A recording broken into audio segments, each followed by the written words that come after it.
दोस्तों नमस्कार, UPSC achievers के इस यूट्यूब चैनल पर आपका स्वागत है। दोस्तों हम आज के सेशन में यूपीएससी 2021 के जो जनरल स्टडी का प्रीलिम्स का क्वेश्चन है, उसको डिस्कस करेंगे। पहले वीडियो में हमने 25 क्वेश्चन लगभग डिस्कस किए थे, ये उसका दूसरा लेक्चर होगा और इस लेक्चर में लगभग हम 20 से 22 क्वेश्चन को डिस्कस करेंगे। और इसमें सारे ट्रिक्स, रूल्स, मेथड्स जो उसके क्रक्स होते हैं सबको अप्लाई करके देखेंगे कैसे आप इजीली क्वेश्चन को सोल्व कर सकते थे और कैसे एग्जाम के जो टेम्परामेंट होता है, जो वहाँ पर जो एक तरह से प्रेशर क्रिएट हो जाता है, उसको आप इजीली नलीफाई करके क्वेश्चन को बना सकते थे। तो एक-एक करके क्वेश्चन को डिस्कस करेंगे। 21 का ये दूसरा वीडियो है, पहले वीडियो में 25 क्वेश्चन लगभग हम डिस्कस कर चुके हैं और वो काफ़ी ईज़ी तरीके से उसको सोल्व भी किया था। उसी तरीके से हम इसमें भी करीब 22 क्वेश्चन को डिस्कस करेंगे और समझेंगे कैसे इसको आसानी से बनाया जा सकता था। पहला क्वेश्चन हम देखते हैं। पहला क्वेश्चन है कि द फॉलोइंग और स्टेटमेंट के बारे में दे रखा है। पहला स्टेटमेंट है फॉरेन करेंसी कन्वर्टेबल बॉन्ड्स। दूसरा है foreign institutional investment with certain conditions. Global depository receipts फिर नॉन रेजिडेंट एक्सटर्नल डिपॉजिट्स की बात कर रहा है। और क्वेश्चन क्या है कि which of the above can be included in foreign direct investments की बात कर रहा है। मतलब इनमें से किसको आप एफडीआई में शामिल कर सकते हैं। एफडीआई की बात कर रहा है, इन्वेस्टमेंट की बात कर रहा है। अब देखिए ये इकोनॉमी का बहुत ही बेसिक क्वेश्चन हो गया और अगर ये क्वेश्चन अगर आप गलत कर दे रहे हैं तो इसका मतलब है कि जो बेसिक क्वेश्चन, जो बेसिक कॉन्सेप्ट होता है, जो स्टैटिक पोर्शन होता है वो आपका अच्छा नहीं है। लेकिन जो हम एफडीआई पढ़ते हैं वो भी इतना डिटेल से नहीं पढ़ते हैं। तो इस क्वेश्चन में कॉमन सेंस हम अप्लाई करेंगे। देखिए पहला स्टेटमेंट है कि फॉरेन करेंसी कन्वर्टेबल बॉन्ड्स, ये बॉन्ड्स की बात कर रहा है और आपको पता है कि बॉन्ड्स के माध्यम से भी इन्वेस्टमेंट का एक मेजर जरिया है। बॉन्ड्स के माध्यम से भी इन्वेस्टमेंट किया जा सकता है। तो ये एफडीआई का पार्ट हो गया। दूसरा है फॉरेन इंस्टीट्यूशनल इन्वेस्टमेंट, ये एफ डबल आई हो, ये भी क्या होता है, एफडीआई का पार्ट हो जाता है। विथ सर्टेन कंडीशन की बात कर रहा है, अगर सर्टेन कंडीशन हम उसमें लगा दे रहे हैं, अगर 10% से ज़्यादा लगा दे रहे हैं तो वो एफडीआई का पार्ट हो जाएगा। तीसरा है ग्लोबल डिपॉजिटरी रेसिप्ट्स, ये भी जानते हैं, ये भी एक तरह से बॉन्ड ही होता है, रेसिप्ट होता है जिसके जरिए आप इन्वेस्टमेंट कर सकते हैं। चौथा है कि नॉन रेजिडेंट एक्सटर्नल डिपॉजिट्स, ये देखिए एनआरआई डिपॉजिट्स की बात कर रहा है और आपको पता है एनआरआई डिपॉजिट्स जो होता है वो एफडीआई में नहीं बल्कि रेमिटेंस में शामिल होता है। एफडीआई नहीं होता है, वो रेमिटेंस का पार्ट पार्ट होता है। ठीक है, ये रेमिटेंस का पार्ट होगा, इसलिए चौथा गलत हो गया और चौथा गलत हो गया तो आंसर क्या हो गया, 1 2 3। देख रहे हैं, बहुत ही बेसिक क्वेश्चन है और इस बेसिक क्वेश्चन को हम अप्लाई करके इजीली क्वेश्चन को बना सकते थे।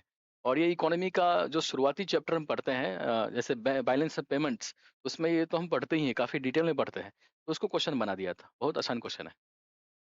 नेक्स्ट क्वेश्चन है, the effect of devaluation of A currency is that it necessary. Necessary effect को हमको देखना है। पहला है हिंदी में पढ़े, अगर निम्नलिखित करता हूँ विचार कर कीजिए। कह रहा है किसी मुद्रा के अवमूल्यन का प्रभाव यह है कि वह अनिवार्य रूप से, देख रहे हैं, एक तो होता है प्रभाव, इफेक्ट्स, दूसरा हमको इफेक्ट्स की नहीं पूछ रहा, कह रहा है कि नेसेसरी, नेसेसरी इफेक्ट्स को देखना आपको। ठीक है, अनिवार्य तौर पर वो प्रभावित करेगा, तो उसको देखना है। पहला स्टेटमेंट है कि improves the competitiveness of the domestic exports in the foreign markets. जो घरेलू निर्यात है उसकी प्रतिस्पर्धात्मकता को बढ़ाता है। घरेलू निर्यात की प्रतिस्पर्धात्मकता को बढ़ाता है। तो ये बिल्कुल सही स्टेटमेंट, क्योंकि पता है आपको, जैसे वैल्यू गिरेगा रुपया का तो फॉरेन मार्केट में क्या होगा, वो प्रोडक्ट काफी सस्ता हो जाएगा। क्योंकि डिवैल्यूएशन का मतलब क्या हो गया कि रुपये का वैल्यू गिर रहा है, रुपये का वैल्यू गिर रहा है यानी डॉलर की अपेक्षा महंगा हो रहा है, डॉलर महंगा हो जा रहा है। तो डॉलर में ही तो मार्केट में खरीदेंगे, इंटरनेशनल मार्केट में, तो कम डॉलर में आप भारत की वस्तुओं को खरीद सकते हैं, यानी भारत का जो प्रोडक्ट होगा काफी सस्ता होगा। तो पहला स्टेटमेंट तो नेसेसरी है कि वो जो प्रतिस्पर्धात्मकता है उसका वो बढ़ेगा। दूसरा है कि increase the foreign value of domestic currency. आपको बताया था कि इंक्रीज नहीं बल्कि ये डिक्रीज होता है, ये डिक्रीज होता है, तो ये तो नहीं है। तीसरा, improves the trade balance. Trade balance हो भी सकता, नहीं भी हो सकता, मतलब कुछ केस में होगा भी और कुछ केस में नहीं भी होगा। हमेशा नहीं हो सकता है कि ट्रेड बैलेंस ही करे उसको, इसलिए तीसरा गलत हो गया, क्योंकि नेसेसरी की बात कर रहा है। Can B improve the trade balance अगर ये लिखा होता है इस स्टेटमेंट में तो ये सही हो जाता, पर पूरा मतलब एक तरह से कॉन्क्रीट सेंस में बात कर रहा है कि इम्प्रूव्स द ट्रेड बैलेंस, और इसलिए ये तीसरा क्या हो गया, गलत हो गया। तो दूसरा और तीसरा गलत हो गया, तो ओनली वन आंसर, देख रहे हैं, यही सही हो गया।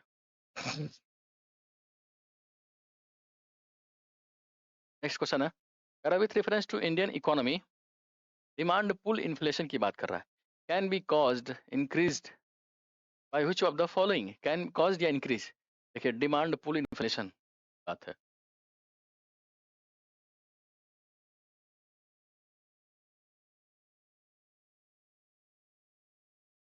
डिमांड पुल इन्फ्लेशन के बारे में पूछ रहा है।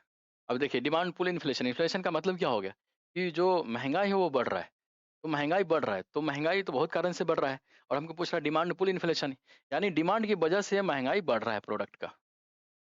तो डिमांड कैसे बढ़ेगा? डिमांड तब बढ़ेगा जब रुपये का जो सर्कुलेशन है, मनु मनी का जो फ्लो है, लिक्विडिटी है, वो इंक्रीज हो। क्योंकि जैसे ही मार्केट में अगर मनी फ्लो बढ़ेगा तो लोगों के पास पैसा आएगा, और पैसा जब आएगा तो वो ज़्यादा सामान खरीदेगा, और जब सामान ज़्यादा खरीदने लगेगा तो सामान की डिमांड बढ़ेगी, प्रोडक्ट का डिमांड बढ़ेगा, तो प्रोडक्ट महंगा हो जाएगा। तो वही लॉजिक लगाना है। पहला स्टेटमेंट है एक्सपेंशनरी पॉलिसीज। देखिए एक्सपेंशनरी पॉलिसीज मतलब क्या? विस्तारवादी नीति।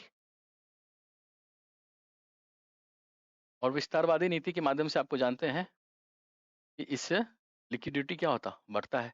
अगर लिक्विडिटी बढ़ेगा तो आदमी के पास पैसा आएगा तो वो ज़्यादा सामान खरीदेगा। पहला तो सही है। दूसरा है फिजिकल स्टिमुलस। इससे होता है कि नहीं आप श्योर नहीं है, तो थोड़ा होल्ड करते हैं। देखिए तीसरा भी इन्फ्लेशन इंडेक्स बेसिस है, हो भी सकता है नहीं हो सकता, थोड़ा होल्ड कर लीजिए। Higher purchasing power. देखिए परचेसिंग पावर तो सही है, क्योंकि अगर परचेसिंग पावर हाई होगा तो उससे क्या होगा, तो परचेज करने की जो शक्ति है वो बढ़ रहा है, यानी जो मनी सर्कुलेशन है वो बढ़ रहा है, और तभी तो परचेसिंग पावर बढ़ रहा है, यानी ज़्यादा सामान वो खरीद पाएगा। तो चौथा भी सही है। अब देखिए पांचवा कह रहा है कि राइजिंग इंटरेस्ट रेट को पढ़े। राइजिंग इंटरेस्ट रेट, अगर इंटरेस्ट रेट इंक्रीज हो रहा है, आपको पता है कि जो लिक्विडिटी होता है वो घट जाता है, कि सभी लोग बैंक में पैसा जमा करने लगेंगे क्योंकि वहाँ ज़्यादा इंटरेस्ट है। अगर पैसा मार्केट में कम हो रहा है और बैंक में ज़्यादा बढ़ रहा है, तो इससे क्या होगा कि लोगों के पास पैसा कम आएगा, और लोगों के पास पैसा कम आएगा तो वो डिमांड जो होगा वो कभी घट जाएगा, मंदी आ जाएगा, और इसीलिए इस वजह से डिमांड पुल इन्फ्लेशन नहीं होगा। तो ये तो पांचवा गलत है। और देखिए पांचवा अगर गलत है तो पांचवा इसमें है, पांचवा इसमें है, पांचवा इसमें है। ये गलत, ये गलत। आंसर क्या आ गया है? यानी अगर पाँचों स्टेटमेंट में से अगर आपको पहले 4 नहीं भी पता है, 5 आप श्योर हैं कि अगर ऐसा करने से ऐसा हो रहा है, अगर आप 100% श्योर है, क्योंकि वो जो लॉजिक है उसमें राइजिंग इंटरेस्ट रेट की जो बात कर रहा है, और इंटरेस्ट रेट जब बढ़ता है तो लिक्विडिटी घटता है, ये बेसिक कॉन्सेप्ट है। अगर इतना पता है तो इस क्वेश्चन को आसानी से बनाया जा सकता था, और पाँचवाँ बनते ही ये क्वेश्चन भी बन गया, और आंसर क्या आ गया? ए। ठीक है?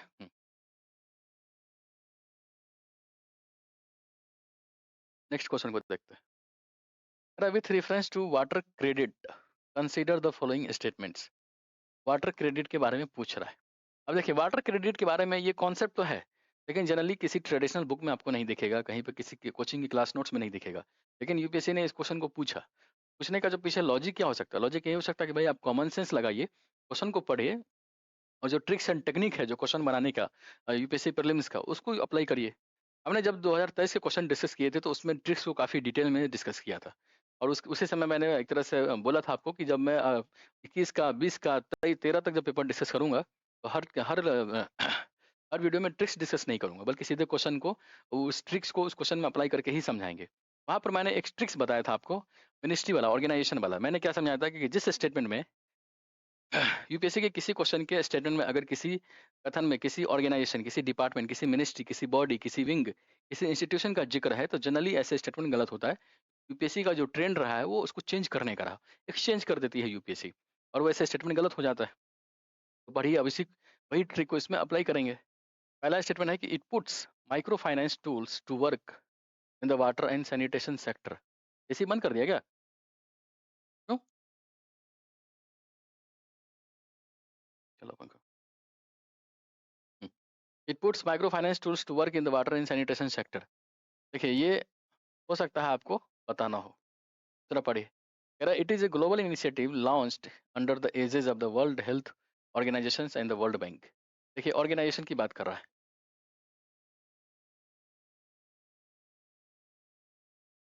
ऑर्गेनाइजेशन की बात कर रहा है, और आपको बताया था कि जिस स्टेटमेंट में किसी ऑर्गेनाइजेशन, किसी बॉडी, किसी डिपार्टमेंट का जिक्र हो, ऐसे स्टेटमेंट जनरली गलत होता है।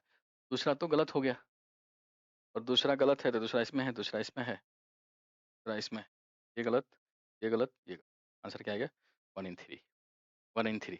देखिए तीसरा पढ़िए, कह रहा है it aims to enable the poor people meet their water needs without depending on subsidies. ये जनरल स्टेटमेंट है, तीसरा सही हो गया, और पहला भी सही है, केवल दूसरा गलत है। देख रहे हैं केवल उस ट्रिक्स के जो लॉजिक है, जो किसी स्टेटमेंट में किसी बॉडी, किसी ऑर्गेनाइजेशन, किसी विंग का जिक्र है, तो ऐसे स्टेटमेंट गलत होता है। उसी लॉजिक से इस क्वेश्चन को आसानी से बना दिया गया। ठीक है, नेक्स्ट क्वेश्चन। देखिए सेम वही क्वेश्चन है, इसमें भी लॉजिक हम अप्लाई करेंगे। कह रहा with reference to the New York declaration on forest. अब देखिए ये करंट का क्वेश्चन है, लेकिन करंट के क्वेश्चन में जब कोई भी चीज आती है तो लोग इतना डिटेल्स में नहीं पढ़ता। देख रहे हैं, केवल न्यूयॉर्क डिक्लेरेशन पर ये 5 स्टेटमेंट का क्वेश्चन है, और आपको लगता है कि 5 स्टेटमेंट का क्वेश्चन नॉलेज के बेसिस पर इस क्वेश्चन को नहीं किया जा सकता है, क्योंकि आप कितना भी पढ़ लीजिए बहुत सारी चीज़ों को आप याद नहीं कर पाएंगे। लेकिन उसके बाद भी ये क्वेश्चन जितना बड़ा लग रहा है उतना ही आसान है। अगर आप ट्रिक्स को समझते हैं, जो लॉजिक है, जो क्रक्स है, जो रूल्स है, जो मेथड्स है, अगर आप उनको अच्छी तरीके से समझ पा रहे हैं, यूपीएससी का जो प्रीवियस ईयर के क्वेश्चन है उसको एनालाइज करने के बाद ही आप उस लॉजिक को समझेंगे। और हमने एक एक ट्रिक को 2023 का जो क्वेश्चन डिस्कस किया था उसमें समझाया था, बताया था कि कैसे इजीली क्वेश्चन को बना सकते हैं। वहां पर मैंने एक ट्रिक बताया था एक्सट्रीम केस वाला। मैंने बोला था कि अगर किसी स्टेटमेंट में एक्सट्रीम वर्ड का प्रयोग हो तो ऐसे स्टेटमेंट जनरली गलत होता है, और उसमें कुछ वर्ड्स भी बताए थे क्वेश्चन बनाते हैं। कह रहा it was first endorsed at the United Nations climate summit in 2014। देखिए ये फैक्ट्स की बात कर रहा हो सकता है आपको पता ना हो। होल्ड करते हैं। दूसरा है कि it endorse a global timeline to end the loss of forests. हो सकता है ये भी आपको ना पता हो। होल्ड करिए। तीसरा है it is A legally binding international declaration. देखिए लीगली बाइंडिंग है, बाइंडिंग वर्ड्स का जिक्र है, और मैंने आपको एक्सट्रीम वर्ड वाले ट्रिक में आपको समझाया था कि जिस स्टेटमेंट में कहीं पर बाइंडिंग, कहीं पर क्लाइमेट एलिमिनेशन, कुछ वर्ड्स जो लिस्ट बनाए थे उसमें अगर ऐसे वर्ड का प्रयोग है तो ऐसे स्टेटमेंट जनरली गलत होता है, क्योंकि वैसे वर्ड उस स्टेटमेंट को ही एक्सट्रीम बना देता है। तो तीसरा तो 100% श्योर है कि गलत है। तीसरा गलत है, तीसरा यहाँ है, तीसरा यहाँ है, ये गलत, ये गलत। ठीक है, अब देखिए बच गया ये और बच गया ये। देखिए 4 और 5 में हमारा आंसर छिपा है। अगर 4 सही होगा तो ये सही हो जाएगा, अगर 5 सही होगा तो ये सही होगा। तो हम देखते हैं 4 5 में से क्या सही है। पहले दोनों में तो कुछ पता ही नहीं चला। और चौथा पढ़िए, कह रहा है it is endorsed bye governments, big companies and indigenous communities. मतलब कह रहा है कि ये जो डिक्लेरेशन है उसको इंडोर्स किया जा रहा है गवर्नमेंट्स के द्वारा, बिग कंपनीज के द्वारा, और जो लोकल लेवल पर जो कम्युनिटीज है उनको मिला के इसको इंडोर्स किया जा रहा है। तो काफी प्रोग्रेसिव बात कर रहा है, काफी होलिस्टिक बात कर रहा है। इसमें कोई भी एक्सट्रीम वर्ड का प्रयोग ऐसा नहीं है। तो हो सकता है कि इसकी सही होने की संभावना ज्यादा है। होल्ड करिए। अच्छा बढ़िए, कह रहा है India was one of the signatories at its inception. देखिए ये फैक्ट्स है, और हो सकता है कि फैक्ट्स आपको पता नहीं हो, लेकिन 4 5 में आपके पास चॉइस है कि 4 5 में से कोई एक ही सही है, दोनों सही नहीं है। और आपको एग्जाम में ये क्वेश्चन आ गया, अगर आपको कुछ टिक करना होगा तो 4 5 में सबसे बेस्ट सूटेबल आंसर 4 लग रहा है, क्योंकि ये इसमें काफी प्रोग्रेसिव, काफी होलिस्टिक, काफी पॉजिटिव माइंडसेट से बात इसमें किया जा रहा है, और इसीलिए चौथा सही होने की संभावना ज्यादा है। पांचवा फैक्ट्स है, हो सकता है फैक्ट्स को चेंज भी कर दिया गया हो, वन ऑफ द सिग्नेटरीज नहीं, हो सकता है इंडिया साइन ही ना किया हो इसको। तो 4 5 में से सुनना होगा तो चौथा के साथ जाना बेस्ट सूटेबल होगा। और जब चौथा सही है तो आंसर ये हो गया, पांचवा गलत हो गया, और यही इसका आंसर भी है। देख रहे हैं इसमें नॉलेज नहीं काम कर रहा, बिल्कुल कॉमन सेंस, नॉलेज के दम पर क्वेश्चन को बनाना बहुत मुश्किल होता जा रहा है। अभी के हिसाब से जो यूपीएससी का प्रीलिम्स का जो ट्रेंड है ना, उसमें आप समझ ही नहीं पाएंगे। इसलिए ज़रूरी हो जाता है कि जो कॉमन सेंस है, जो ट्रिक्स एंड टेक्निक है, जो मेथड्स है, जो रूल्स है, उस रूल्स को पकड़िए, उस टेम्परामेंट को पकड़िए कि जो यूपीएससी क्वेश्चन पूछ रही है, उसके पीछे क्या लॉजिक हो सकता है। और लॉजिक नहीं पकड़ पा रहे तो क्वेश्चन में हिंट देता है यूपीएससी, आप हिंट को पकड़िए। हिंट को पकड़ने के बाद आप इजीली क्वेश्चन को सोल्व कर सकते हैं। आगे हम कई क्वेश्चन देखेंगे कि बहुत क्वेश्चन अगर देखा जाए तो बहुत टफ हो जाता है, लेकिन उसके बाद में यूपीएससी उस क्वेश्चन में कुछ ना कुछ ऐसा हिंट दे रहा है, अगर उस हिंट को पकड़ दे रहे हैं तो उसी स्टेटमेंट से आंसर भी आ जा रहा है। आगे पढ़ते हैं। जैसे यही क्वेश्चन है, देखिए इस क्वेश्चन में देखिए आप नॉलेज कितना भी लगाएंगे क्वेश्चन बना ही नहीं सकते। ये क्वेश्चन बिल्कुल कॉमन सेंस का है, और ये सब चीजें किसी बुक में, किसी नोट्स में, किसी कोचिंग में पढ़ाई नहीं जाती। ये क्वेश्चन बनाने का सिर्फ एक ही तरीका है, और वो है common sense, tricks, rules and methods. पहला क्वेश्चन क्या है? क्वेश्चन क्या है? कह रहा magnetite particles suspected to cause neurodegenerative problems are generated as environmental pollutants from which of the followings। देखिए मैग्नेटाइट पार्टिकल्स रिलीज होता है। अब ये कुछ 5 ऑप्शन दे रखे हैं, इन्हीं 5 में से रिलीज़ होता है, आपको चुनना है इसमें से किस में से होगा। पहला ऑप्शन है कि ब्रेक्स ऑफ मोटर व्हीकल्स। अब देखिए ये हिंदी में क्या है, neuro neuro neuro degenerative problems क्या है? इसको बोलते हैं तंत्रिका अपहास। ये एक प्रॉब्लम है कुछ मैग्नेटिक पार्टिकल्स है और वो रिलीज होता है 5, ऐसे 5 ऑप्शंस दे रखे हैं। देखिए पहला है कि ब्रेक्स ऑफ मोटर व्हीकल्स, इसमें से रिलीज हो रहा है कि नहीं हो रहा है, आप श्योर नहीं, होल्ड करिए। दूसरा है इंजन ऑफ मोटर व्हीकल्स, हो भी सकता है नहीं भी हो सकता, श्योर नहीं है, होल्ड करते हैं। तीसरा है कि microwave stoves with in Holmes, देखिए विद इन होम्स, अब देखिए कोई भी इंस्ट्रूमेंट घर में यूज हो रहा है तो जाहिर सी बात है उसको बनाने का सीधा सीधा पर्पस क्या होगा कि वो इंस्ट्रूमेंट सेव होना चाहिए, सेफ होना चाहिए, क्योंकि खाना बना रहे हैं माइक्रोवेव स्टोव्स पर, तो वो अगर उसमें से ऐसे पार्टिकल निकलेगा जो आपकी तंत्रिका को नुकसान पहुंचा सकता है और काफी हेल्थ के लिए काफी एक तरह से खतरा पैदा करेगा। ये काफी एक तरह से इसका उपयोग क्यों बढ़ावा दिया जा सकता है, तो हो सकता है कि इसमें से रिलीज नहीं होता होगा, और होता भी होगा तो बहुत माइन्यूट लेवल पर होता होगा और वो कोई बिग प्रॉब्लम बिग इशू नहीं है। तो अगर पांचों स्टेटमेंट से देख रहे हैं तो तीसरा स्टेटमेंट काफी ऐसा लग रहा है कि कॉमन सेंस वाला लग रहा है, आप उसको यही कॉमन सेंस लगा के छांट सकते हैं और बोल सकते हैं कि ये इस वजह से तो नहीं रिलीज होता होगा। तो तीसरा क्या हो गया, गलत हो गया, और तीसरा गलत हो गया तो तीसरा इसमें है, तीसरा इसमें है, तीसरा इसमें है, ये गलत, ये गलत, ये गलत, क्या आ गया बी। देख रहे हैं, बहुत ही बेसिक क्वेश्चन है और यूपीएससी जब ये क्वेश्चन पूछ रही है और उसमें ऐसा स्टेटमेंट दे रहे हैं तो उसके पीछे एक लॉजिक यही है कि आप कॉमन सेंस अप्लाई करिए, जो भी आप डेली लाइफ में जो यूज करते हैं, जो देखते हैं, उन चीजों को भी क्वेश्चन में अप्लाई करिए और क्वेश्चन को इजीली बनाया जा सकता है और बन भी रहा है। ऐसे क्वेश्चन रट के नहीं बना सकते आप, किसी बुक को पढ़ के नहीं बना सकते, कितना भी नोट्स पढ़ लीजिए कहीं मिलेगा नहीं, कोई सोर्स ही इसका नहीं है। सोर्स बस एक ही है, आप अवेयरनेस, जितना भी आप डेली लाइफ में चीजें हो रही है उसके प्रति कितना अवेयर है, तभी क्वेश्चन को बनाया जा सकता है। नेक्स्ट क्वेश्चन क्या है?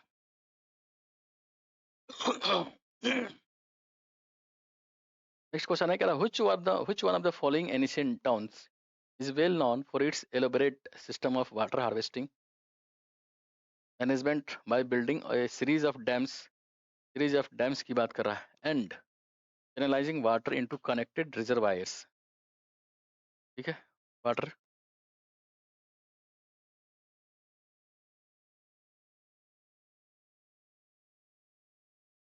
वाटर रिजर्वायर्स की बात कर रहा है और ये स्टेटमेंट दे रहा है, पहला कह रहा है धौलावीरा है, दूसरा कालीबंगन है, राखीगढ़ी है और है, ठीक है।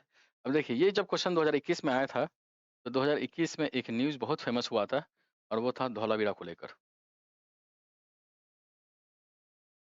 धौलावीरा का न्यूज़ क्या था? न्यूज़ यही था कि यूनेस्को ने वर्ल्ड हेरिटेज साइट्स का दर्जा दिया था, उसके लिस्ट में शामिल किया था, और वो इसी न्यूज़ को बना के ये क्वेश्चन ही पूछ दिया।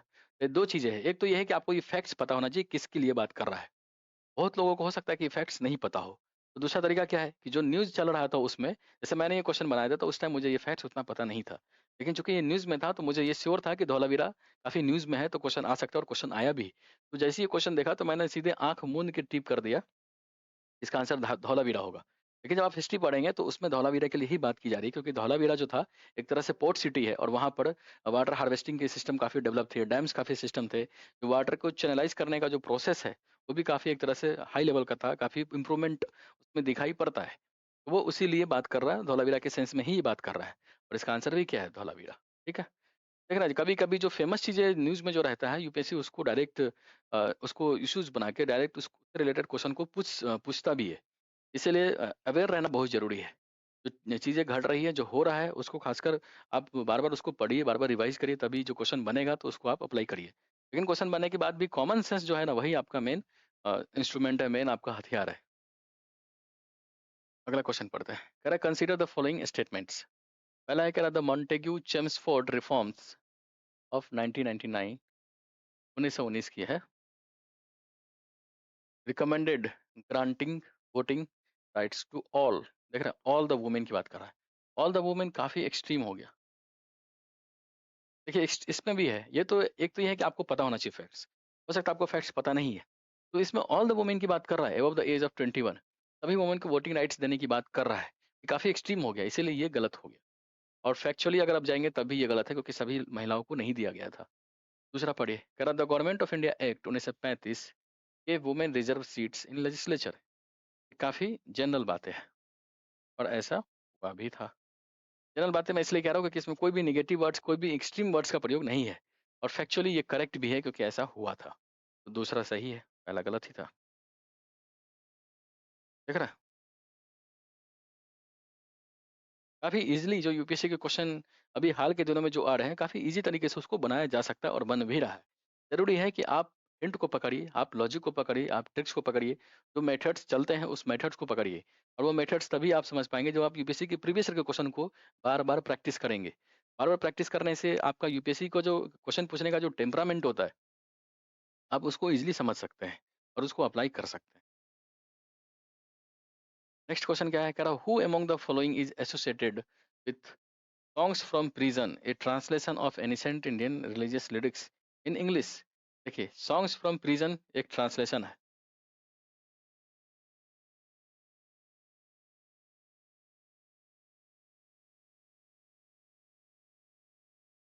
की बात कर रहा है, ये किसका, किसने ऐसा किया था? देखिए, पहला है कि बाल गंगाधर तिलक ने किया था, जवाहरलाल नेहरू ने किया था, मोहनदास करमचंद गांधी ने किया था, सरोजनी नायडू की बात इसमें किया जा रहा है। अब हो सकता है कि ये क्वेश्चन जब भी जो भी बच्चे 2021 के पेपर दे रहे थे उस क्वेश्चन ये क्वेश्चन सबके लिए अटपटा लगा था। मुझे भी अटपटा लगा था, लेकिन मैंने इसके बाद भी क्वेश्चन सही कर दिए थे। सही कैसे कर दिया था? मैं अपना तरीका बताता हूँ कि मैंने क्या सोच के इसको सही किया था। देखिए, सॉन्ग्स फ्रॉम प्रिज़न की बात कर रहा है। तो ये एक तरह से ट्रांसलेशन है, लिखने की बात कर रहा है। और हमारे पास ऑप्शन क्या है? बाल गंगाधर तिलक, जवाहरलाल नेहरू, महात्मा गांधी और सरोजिनी नायडू। आपको पता है कि इन सब चारों में गांधी जी लेखन शैली में लेखन मतलब लिखावटी हिसाब से देखें तो काफ़ी एक्टिव है और जेल में जब भी वो जाते थे, तो जेल में उनको काफ़ी एक तरह से फैसिलिटी वगैरह भी मिलता मिलता था। तो वहाँ पर लेखन लेखन का जो काम है वो काफ़ी ईज़िली तरीके से किया जा सकता था और करते भी थे। उन्होंने कई सारे जो बुक है, कोई कोई भी बहुत सारे जो उनके जो आर्टिकल है, उन्होंने जेल में ही बैठ के ही लिखा था। तो इस तरह से चीज़ें वो काफ़ी गांधी जी इन चारों स्टेट में काफ़ी एक्टिव है और मैंने यही सोच के ये ऑप्शन मार दिया था और सी ही सही है। देखिए, हो सकता है कि इस क्वेश्चन को बनाते टाइम आपको लगेगा कि ये तो काफ़ी फैक्चुअल है और गलत होने के चांस भी है। तो अगर आप कुछ लॉजिक लगा पा रहे हैं, कुछ सोच पा रहे हैं तो लगाइए, अगर अगर नहीं लग पा रहा है, तो ऐसे क्वेश्चन को स्किप करना भी बेहतर होता है। क्योंकि इसको कितना भी पढ़ेंगे तो इस तरह के क्वेश्चन को बनाना थोड़ा-सा डिफ़िकल्ट होता है। एक तरह से तुक्का ही लगाना पड़ता है और मैंने भी जो लगाया था वो तुक्का ही था, क्योंकि इसके पीछे लॉजिक बस माइन्यूट लेवल पर लॉजिक इतना ही था, वो गलत भी हो सकता था और लॉजिक मैंने यही लगाया था कि एक तरह से ट्रांसलेशन है और ट्रांसलेशन लेखन शैली ये सब जो बहुत आर्टिकल्स वगैरह सब होते हैं, बहुत सॉन्ग वगैरह सब होते हैं, बहुत जो बुक्स वगैरह होते हैं लिखने का काम, गांधी जी के द्वारा काफ़ी लार्ज स्केल पे किया जा रहा था और गांधी जी जब भी जेल वगैरह जाते थे तो उनको उतना फैसिलिटीज़ मिलता था कि वो लेखन शैली का काम जेल में रहते हुए कर सकते थे और करते भी थे। इसी वजह से मैंने सी मार दिया था और सी ही सही हो गया। संजोग था।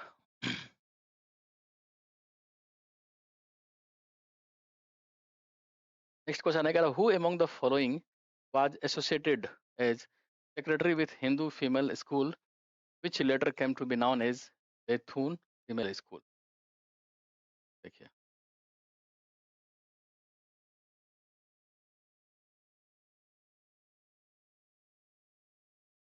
बेथुन फीमेल स्कूल की बात कर रहा है और वो कौन किसको उस स्कूल से कौन रिलेटेड है उसके बारे में पूछ रहा है। Who among the following was associated as a secretary with Hindu female school. कौन इसमें से वो सेक्रेटरी थे जिससे इससे रिलेटेड थे? देखिए, ये फैक्चुअल क्वेश्चन है, ये आपको पता होना चाहिए और नहीं भी हो सकता नहीं भी पता हो, लेकिन इसका आंसर है ईश्वर चंद्र विद्यासागर। और ईश्वर चंद्र विद्यासागर जैसे आपको मॉडर्न इंडिया में आप इतना पढ़ते हैं ईश्वर चंद्र विद्यासागर के बारे में, थोड़ा बहुत तो सभी लोग पढ़ते हैं। और जब भी विद्यासागर के बारे में पढ़ते हैं तो ये जो है बेथुन फीमेल स्कूल, बेथुन एक कॉमन है और जो रिलेट करता है डायरेक्ट विद्यासागर से। और इसी वजह से मैंने इसको लिंक करके इसको आंसर किया था सी और सी सही भी हो गया था। ठीक है? तो हो सकता है आप इस तरह से ना सोचें। तो अगर मान लीजिए अगर कुछ नहीं सोच पा रहे, कोई लॉजिक नहीं लग पा रहा है, तो फिर ऐसे क्वेश्चन को स्किप करना भी बेहतर है क्योंकि इसमें कोई कोई कॉन्सेप्ट थोड़ी ना, कोई लॉजिक, कोई ट्रिक्स नहीं है। बिल्कुल एक तरह से जो पढ़ा हुआ चीज़ है, अगर उससे रिलेट हो पा रहा है तो उसी से आंसर आ रहा है। और अगर हो सकता है कि नहीं पता हो, तो ऐसे क्वेश्चन को स्किप भी कर सकते हैं। नेक्स्ट क्वेश्चन है, कह रहा है in the context of colonial India, Shahnawaz Khan, Prem Kumar Sahgal and Gurbaksh Dhillon are remembered as. देखिए, 3 नाम दिया हुआ है शाहनवाज खान। शाहनवाज खान ये नाम क्या हो गया? मुस्लिम। दूसरा है प्रेम कुमार सहगल, ये नाम है, हिंदू नेम है। और तीसरा है गुरबख्श ढिल्लो, ये है सिख, सिख नेम है। और देखिए, जब भी आप मॉडर्न इंडिया में आईएनए म्यूटिनी के बारे में, इंडियन नेशनल आर्मी जो एक तरह से चार्ज चला था, तो उसके बारे में पढ़ते हैं तो ये 3 नेम बहुत सुनाई पड़ता है। और 3 नाम को याद रखने का ट्रिक भी हम लोगों ने क्या डेवलप किया था, कि उसमें से सभी कम्युनिटी के लोग थे, मुस्लिम थे, हिंदू थे और सिख कम्युनिटी के लोग भी थे। इसलिए लार्ज स्केल पर प्रोटेस्ट हुआ था और उनको छुड़ाने की बात कही जा रही थी। जैसे ही ये क्वेश्चन आया तो मैंने देखा इस तरह से 3 नाम दिए हुए हैं तीनों, और मैंने रिलेट कर दिया मुस्लिम, हिंदू, सिख सभी की बात हो रही है। तो आंसर सीधे इसको आईएनए से ही जोड़ दिया था और यही इसका आंसर भी है। ठीक है? देखिए मॉडर्न इंडिया में हिस्ट्री में खासकर देखा जाए, बहुत सारे नोमेनक्लेचर, बहुत सारे टर्मिनोलॉजी, बहुत सारे नाम्स वगैरह हम पढ़ते हैं, सभी को याद करना बहुत मुश्किल होता है।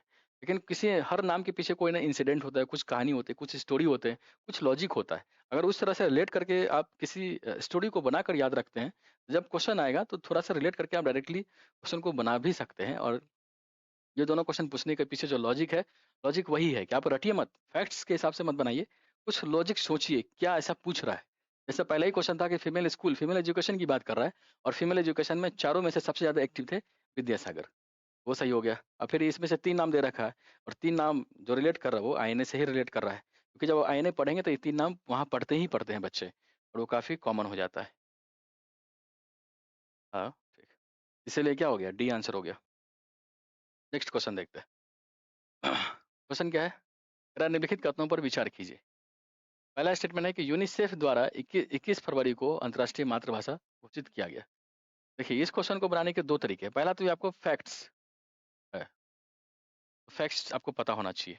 और फैक्ट्स अगर देखेंगे तो फैक्ट्स है कि यूनिसेफ नहीं बल्कि यूनेस्को, यूनेस्को के द्वारा ऐसा किया जाता है। दूसरा तरीका है कि हो सकता है ये फैक्ट्स आपको नहीं पता हो।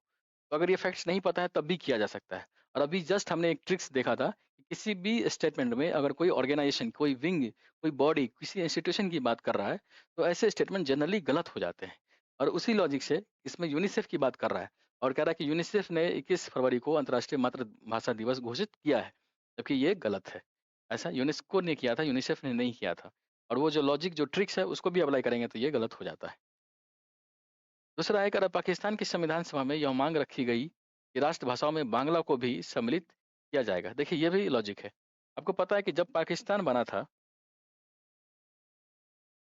तो उस टाइम उसके साथ बांग्लादेश भी था, और पाकिस्तान आपको पता है उसमें उर्दू बोला जाता है काफ़ी, और बांग्लादेश में बांग्ला का प्रचलन काफ़ी लार्ज स्केल पर है। तो जब 2 चीज़ें मिलके एक देश बन रहा है तो सीधी-सी बात है कि दोनों भाषाओं को भी संविधान सभा में राष्ट्रभाषा या राजभाषा के रूप में मान्यता देने की बात वहाँ पर उठी होगी। ये तो बिल्कुल कॉमन सेंस की बात है, और इसीलिए दूसरा क्या हो गया? सही हो गया। दूसरा आंसर ही इसका है। ठीक है? देख रहे हैं काफ़ी बेसिक क्वेश्चन है, काफ़ी सिंपल कॉन्सेप्ट की वजह से इसको हम बना सकते हैं और आसान तरीके से उसको समझ भी सकते हैं। ठीक है? तो इस तरह से उसको बना सकते हैं। Next question. कह रहा है with reference to palm oil consider the following statements.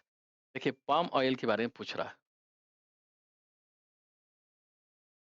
और देखिए पहला स्टेटमेंट क्या है? कह रहा the palm oil tree is native to South East Asia. देखिए नेटिव, देखिए ये फैक्ट्स है,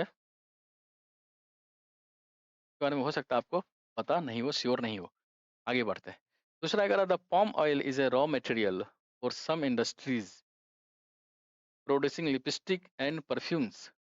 The palm oil is a raw material for some industries producing lipstick and perfumes. देखिए काफी मॉडरेट मॉडरेट और इजी वर्ड्स वाले स्टेटमेंट हो जाता है, क्योंकि इसमें सम इंडस्ट्री की बात कर रहा है, और सम इंडस्ट्री या सम का प्रयोग होते ही ये स्टेटमेंट काफी इजी हो जा रहा है, काफी मॉडरेट हो जा रहा है, इसलिए दूसरा सही है। तीसरा है कि the palm oil can be, देख रहे हैं कैन बी भी फिर ये क्या हो गया? इजी और मॉडरेट्स वर्ड वाला होंगे। और ऐसे स्टेटमेंट हमने जब 2023 का जब क्वेश्चन डिस्कस कर रहे थे तो उसमें बताया था कि किसी स्टेटमेंट में सम का प्रयोग है, मे बी का प्रयोग है, कैन बी का प्रयोग है, शुड बी, वुड बी का प्रयोग है। अगर ऐसे वर्ड्स का प्रयोग है तो ऐसे वर्ड्स के प्रयोग होते ही वो स्टेटमेंट काफी इजी और मॉडरेट्स वाले हो जाते हैं, और 99% केस में ऐसे स्टेटमेंट सही हो जाते हैं। तो उसी लॉजिक से कैन बी का प्रयोग है ना, तो कैन बी वाले स्टेटमेंट क्या होते हैं? सही होते हैं। तो तीसरा भी क्या है? सही है। दूसरा तो सही है, बच गया पहला। देखिए, दूसरा तीसरा इसमें है, दूसरा तीसरा इसमें है। सी गलत, ए गलत। 2 स्टेटमेंट बच गया, ए और डी। इसी में से छाँटते और सारा दारोमदार अब ए पर बच गया, मतलब पहले स्टेटमेंट में बच गया है। देखिए, पहला स्टेटमेंट फैक्चुअल है, फैक्ट्स का प्रयोग है उसमें। और जब हम पहले वीडियो में जब डिस्कस किए थे तो उसमें बताया कि जो फैक्ट्स यूपीएससी देती है, तो फैक्ट्स जनरली सही नहीं होता। प्रीवियस प्रीवियस क्वेश्चन के उसका ट्रेंड्स है। फैक्चुअल क्वेश्चन जो होते हैं, किसी फैक्ट्स का ज़िक्र है, तो ऐसे स्टेटमेंट जनरली गलत होता है, क्योंकि यूपीएससी जो फैक्ट्स सही होते हैं, उसको ही चेंज कर देती है। तो वही बात है। तो 2 तरीका है, या तो आपको पता होना चाहिए क्या नेटिव है, और जब पता करेंगे तो नेटिव साउथ ईस्ट एशिया नहीं है, अफ्रीका है। ठीक है। दूसरा तरीका है कि फैक्ट्स है तो फैक्ट्स गलत ही होगा, इसीलिए तो गलत ही मानेंगे। तो गलत होंगे तो आंसर क्या हो गया? डी। तो बी, ये गलत हो गया। ठीक है, ये एक तरीका है। अफ्रीका नेटिव है क्योंकि कॉलोनियल टाइम में पाम ऑयल को एक तरह से एक्सपोर्ट किया गया था वहाँ से, फिर भेजा गया था साउथ ईस्ट एशिया में। और अभी वर्तमान में जो ट्रेंड्स है, लगभग 85% पाम ऑयल जो प्रोड्यूस हो रहा है पूरे वर्ल्ड लेवल पे, वो इंडोनेशिया और मलेशिया से आता है। और इस क्वेश्चन पूछने का लॉजिक भी वही है, क्योंकि मेजर वाला जो एरिया है वो साउथ ईस्ट एशिया से पाम ऑयल का एक तरह से एक्सपोर्ट होता है। हो सकता है वहाँ से नेटिव भी हो, लेकिन इतना आसान ये क्वेश्चन नहीं है। नेटिव उसका अफ्रीका है। और चूंकि फैक्ट्स की प्रयोग है, फैक्ट्स की बात कर रहा है, तो यूपीएससी फैक्ट्स जनरली गलत ही देती है। क्वेश्चन बन गया। नेक्स्ट क्वेश्चन कह रहा है कंसीडर द फॉलोइंग स्टेटमेंट्स। पहला स्टेटमेंट क्या है? कह रहा है the Global Ocean Commission grants licence for sea bed exploration and mining in international waters. देखिए किस ऑर्गेनाइजेशन की बात कर रहा है? ग्लोबल ओशन कमीशन की बात कर रहा है। देखिए ग्लोबल ओशन कमीशन की बात करो, और अभी मैंने जस्ट एक ट्रिक समझाया था कि किसी ऑर्गेनाइजेशन, किसी बॉडी, किसी विंग, किसी डिपार्टमेंट, किसी इंस्टीट्यूशन, किसी मिनिस्ट्री की बात कर रहा है किसी स्टेटमेंट में, तो जनरली यूपीएससी ऐसे स्टेटमेंट को चेंज कर देती है। उस ऑर्गेनाइजेशन की, उस बॉडी जो उससे रिलेटेड है, उसको चेंज करके किसी और बॉडी ऑर्गेनाइजेशन का वहां पर जिक्र हो जाता है, और ऐसे स्टेटमेंट जनरली गलत हो जाता है। तो उस लॉजिक से देखें तो ये गलत है। दूसरा लॉजिक ये है कि फैक्ट्स है, ये फैक्ट्स पता होना चाहिए। और ये काफी कॉमन फैक्ट्स है कि ग्लोबल ओशन कमीशन नहीं ग्रांट्स करता है लाइसेंस। लाइसेंस ग्रांट करता है इंटरनेशनल सीबेड अथॉरिटी। ये तो बहुत कॉमन सेंस है, बहुत मतलब बहुत ही एक तरह से जनरल फैक्ट्स है। तो आईआर पढ़ते हैं बच्चे तो उसमें उनको पता होता है। पहला गलत हो गया, तो पहला इसमें है, में है, इसमें है। ये गलत, ये गलत, ये गलत, ये आ गया। देख रहे, बहुत ही इजी क्वेश्चन हो जाता है। अगर आप फैक्ट्स को जानते हैं तब भी, अगर नहीं जानते हैं तो लॉजिक को जानते हैं तब भी, ये क्वेश्चन आसान तरीके से बनाया जा रहा है। और जो 3 स्टेटमेंट दिया था, पहले स्टेटमेंट से ही आंसर आ जा रहा है। और यूपीएससी यही चाह रही है आपसे कि भाई तीनों स्टेटमेंट मत पता करो, केवल जो बेसिक फैक्ट्स है क्या आपको वो भी पता है कि नहीं। अगर उतना भी पता है तो उससे ये क्वेश्चन आसानी से बना सकते हैं, या बन जाता है। ठीक है। नेक्स्ट क्वेश्चन है, कह रहा है among the following which one is the list water efficient crops. List water efficient crops की बात कर रहा है। लिस्ट वाटर एफिशिएंट क्रॉप्स की बात कर रहा है। लिस्ट वाटर एफिशिएंट क्रॉप्स मतलब क्या? लिस्ट वाटर एफिशिएंट है, यानी वाटर का जो खपत है, वाटर का जो यूज है वो बहुत ज्यादा है। और अगर वाटर का बहुत ज्यादा यूज है, तो ऐसे जो प्रोडक्ट, जो क्रॉप्स है, वो कौन है?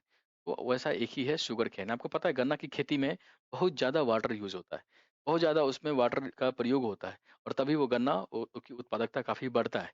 इसीलिए अभी ये क्राइसिस भी हो रहा है कि गन्ना का प्रोड्यूस उस जगह पर हो रहा है जहाँ पर जो एक तरह से वाटर डेफिशिएंट एरिया है, जहाँ पर सूखा है, ड्रॉट्स एरिया है, जैसे महाराष्ट्र हो गया। महाराष्ट्र के विदर्भ रीजन में गन्ना की खेती लार्ज स्केल पर वहाँ बढ़ रहा है, ट्रेंड्स है। इसलिए इन्वायरमेंटल के जो एक तरह से प्रोडक्टिविटी है उसके लिहाज से देखे तो काफ़ी डिग्रेड करने वाली बात है, काफ़ी निगेटिव बात है। और इसीलिए सरकार की तरफ से ये प्रयास किया जा रहा है कि गन्ना की खेती कम से कम, जो एक तरह से वाटर कंज्यूम वाला जो प्रोडक्ट है, जहाँ पर वाटर बहुत ज़्यादा यूज होता है, उसका खेती वैसे जगह पर नहीं किया जाए जहाँ पर ड्रॉट्स पहले से है, जहाँ पर सूखा पहले से है, जहाँ पर वाटर की कमी पहले से है। ठीक है, और उसी लॉजिक को ये बना के ये क्वेश्चन भी पूछा था 2021। नेक्स्ट क्वेश्चन देखिए। Whereas the vegetation of savanna consists of a grassland with scattered small trees, but extensive areas have no trees. The forest development in such areas is generally kept in check by one or more or a combination of some conditions. Which of the following are such conditions? देखिए savanna, savanna biome की बात कर रहा है, savanna ecosystem की बात हो रही है। ठीक है, सवाना इकोसिस्टम आपको पता है जनरली उसमें ग्रासलैंड ही होता है, और कहीं कहीं ट्रीज, कहीं कहीं ट्रीज वगैरह मैंने इंसान बना दिया, ये ट्रीज है, कहीं कहीं ट्रीज होता है। मतलब जनरली ग्रासलैंड होता है, और कहीं कहीं पर आपको एक आध जगह पर आपको पेड़ दिखेगा, काफी अलग अलग डिस्टेंस पर। तो ऐसे फीचर्स होते हैं। तो कह रहा है उस फीचर्स के क्या कारण है। पहला स्टेटमेंट दे रखा है कि बोरोइंग एनिमल्स एंड टर्माइट्स, को होल्ड करिए क्योंकि पता नहीं है, श्योर नहीं है। दूसरा है फायर, फायर की बात कर रहा है। और आपको पता है कि सवाना जो बायोम एक तरह से डेवलप हुआ है, उसमें जो मेजर रीजन है वो फायर ही है। और फायर की वजह से ही वैसा इकोसिस्टम वहाँ बन पाया है। तो फायर तो 100% श्योर है, और दूसरा तो होना ही चाहिए ऑप्शन में, दूसरा यहाँ है और दूसरा यहाँ है, यानी ये ए सही है या तो सी सही है, बी नहीं होगा, डी नहीं होगा। अब हमारा बच गया पहला तो हम श्योर ही नहीं है, तो पहला में हम जा ही नहीं सकते। हम तीसरा और चौथा को देखते हैं कि इसमें से कौन सही है। अगर ये तीसरा चौथा में से एक भी सही हम पकड़ लिए तो हमारा आंसर सी हो जाएगा। अगला पढ़ते हैं। कह रहा अगला स्टेटमेंट देखिए, ग्रेजिंग हर्बीवोर्स, मतलब जो शाकाहारी जीव है उसकी वजह से ऐसा इकोसिस्टम बना है।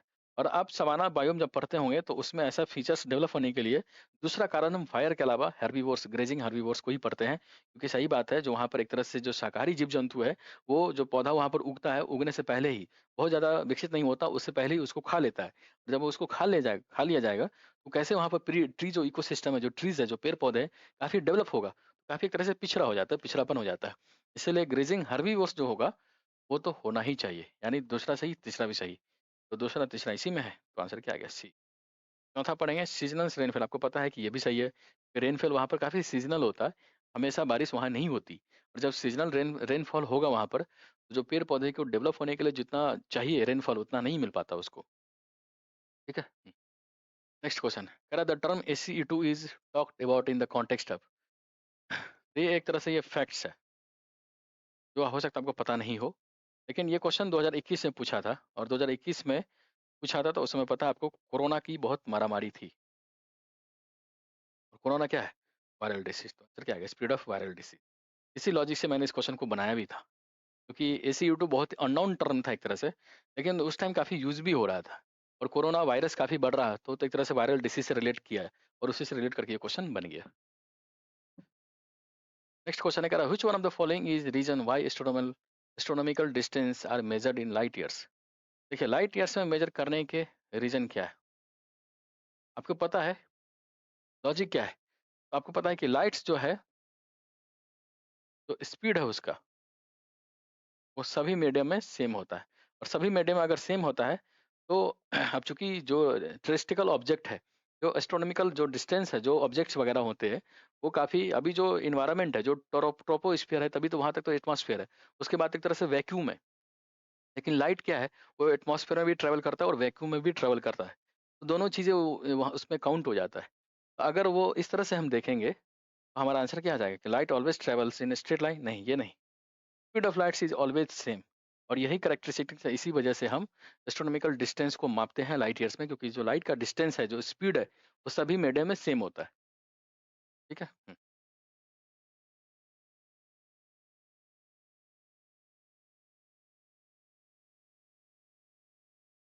देखिए अगला क्वेश्चन है, कह रहा है, भारत के संदर्भ में निम्नलिखित कथनों पर विचार कीजिए। पहला है कि न्यायिक हिरासत का अर्थ है कि अभियुक्त संबंधित मजिस्ट्रेट की हिरासत में है, और ऐसे अभियुक्त को पुलिस स्टेशन के हवालात में रखा जाता है, न कि जेल में। नहीं, ऐसा नहीं है। न्यायिक हिरासत हो या कोई भी हिरासत हो, दोनों केस में, सभी केस में व्यक्ति को जेल में ही रखा जाता है, ये तो गलत हो गया। लेकिन न्यायिक हिरासत का मतलब क्या है, मतलब यह है कि न्यायिक हिरासत हिरासत के दौरान मामले के प्रभारी पुलिस अधिकारी न्यायालय की अनुमति के बिना संदिग्ध व्यक्ति से पूछताछ नहीं कर सकते। ये काफी जनरल फैक्ट्स है, और इसीलिए ये सही है। आंसर क्या आ गया, बी। पहला क्यों गलत है, क्योंकि उसको पुलिस स्टेशन में नहीं, जेल में ही रखा जाता है, लेकिन जेल में रखने के बावजूद वो मजिस्ट्रेट के एक तरह से कंट्रोल में होता है, मजिस्ट्रेट को पूछना पड़ता है, तभी कोई काम वहां पर हो पाता है। नेक्स्ट क्वेश्चन क्या है, नेक्स्ट क्वेश्चन है, कह कंसीडर द फॉलोइंग स्टेटमेंट्स। कह रहा right to the city city is an agreed human rights and UN Habitat. देख रहे हैं यूएन हैबिटाट ऑर्गेनाइजेशन का जिक्र है, आपको मैंने बताया था कि कोई ऑर्गेनाइजेशन, कोई बॉडी का जिक्र हो तो ऐसे स्टेटमेंट जनरली गलत होता है। चलिए ये गलत हो गया, और पहला गलत हो गया, ये गलत, ये गलत। तीसरा, और तीसरा इसमें भी है, तीसरा पढ़ने की जरूरत नहीं है, केवल दूसरा पढ़े। कह रहा है right to the city gives every occupant of the city the rights to reclaim public spaces and public participation in the city। सीधी सी बात है, अगर शहर का अधिकार है तो सही सीधी बात है कि सभी व्यक्ति को तो तो कुछ राइट है, सभी व्यक्ति को मिलना चाहिए, और शहर में रहने के साथ साथ शहर में जो बेसिक नीड्स है, जो फैसिलिटीज है, वो सभी व्यक्ति को मिलना चाहिए। और ये काफी प्रोग्रेसिव बात कर रहा है, और इसीलिए दूसरा क्या हो गया, सही हो गया, और दूसरा सही है, तो आंसर क्या आ गया, डी। ठीक है। बहुत ही आसान क्वेश्चन है, सिंपल लॉजिक से बन रहा है।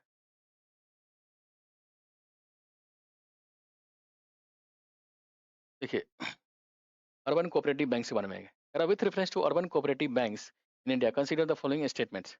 दे are supervised and regulated by local bodies, नहीं लोकल बॉडीज नहीं है, स्टेट रजिस्ट्रार करता है। स्टेट रजिस्ट्रार के साथ साथ आरबीआई भी देखती है, दोनों रेगुलेट करता है। ये तो गलत हो गया, पहला गलत, पहला गलत, पहला गलत, आ गया टू इन। दूसरा तीसरा पढ़ने की जरूरत ही नहीं है, केवल पहले से ही आंसर आ गया। देखिए ये क्वेश्चन बिल्कुल कॉमन सेंस का है, नॉलेज का है ही नहीं, क्योंकि नॉलेज के पीछे आप अगर आप जाएंगे, इस क्वेश्चन को मुझे नहीं लगता कोई इसको बना पाएगा। कह रहा कंसीडर द फॉलोइंग स्टेटमेंट्स, कह रहा moringa is a leguminous evergreen tree. Moringa क्या है? मोरिंगा क्या है? तो मोरिंगा देखिए सहजन का वृक्ष है, और सहजन का वृक्ष आप जानते हैं तो हम खाते हैं। नॉर्थ इंडिया में तो इसका प्रयोग होता है सब्जी के तौर पर, और साउथ इंडिया में सांबर वगैरह में सहजन का वृक्ष प्रयोग होता है। सहजन जो पतला सा स्ट्रिप टाइप का होता है, जो भिंडी टाइप का होता है, उसी को बोलते हैं सहजन वृक्ष। और सहजन वृक्ष एक तरह से कॉमन, एक तरह से साग सब्जी समझो, एक तरह से उसमें है प्रयोग होता है। लेकिन कभी भी मैंने उसको लेगुमिनस एवरग्रीन ट्री में प्रयोग नहीं करते हैं। लेगुमिनस क्या है? दलहन, दलहन के पौधे, और दलहन के पौधे में कौन शामिल होता है? तो उसमें चना होता है, उड़द होता है, तरह से मूंग होता है। लेकिन कभी भी मैंने उसमें सहजन का जो ट्रीज है, सहजन का जो वृक्ष है वो नहीं पढ़ा, और कोई भी नहीं पढ़ता, क्योंकि सहजन के वृक्ष में वो शामिल, सहजन का जो वृक्ष है वो लेगुमिनस ट्रीज में शामिल होता ही नहीं है। तो अगर नहीं होता है तो पहला गलत हो गया, और अगर पहला गलत है तो पहला यहाँ है, पहला यहाँ है, पहला यहाँ है, ये गलत, ये गलत, ये गलत, आंसर क्या आ गया? बी। देख रहे, बहुत ही बेसिक क्वेश्चन है, और ऐसे क्वेश्चन को आप किसी नॉलेज के हिसाब से नहीं बना सकते। कॉमन सेंस जो डेली लाइफ में यूज होता है उसी को आधार बनाकर क्वेश्चन को किया जा सकता है। ठीक है। तो इस वीडियो को हम यहीं समाप्त करते हैं। उम्मीद है ये लेक्चर आपको पसंद आया होगा। लेक्चर अगर पसंद आया है तो इसको ज़्यादा से ज़्यादा लाइक करें, शेयर करें, चैनल को सब्सक्राइब करें।